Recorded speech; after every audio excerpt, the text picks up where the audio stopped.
Hi, I'm Jody from SportsArt's tech support team, and I'm here today to show you some tips and tricks on a SportsArt bike seat shock. If you look real close at the top of the shock, there's actually a lever right here that flips up and down.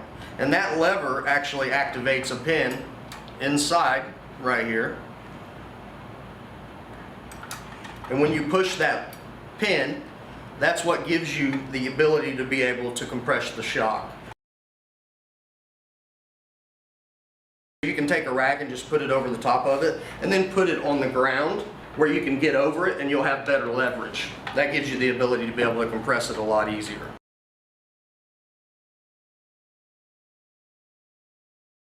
So I'm going to squeeze it and hold it like that, and then I'm going to push down on it. And then let off of the lever, and when you let off of the lever, that locks it in that position. Makes it a lot easier to get under your seat and get it installed.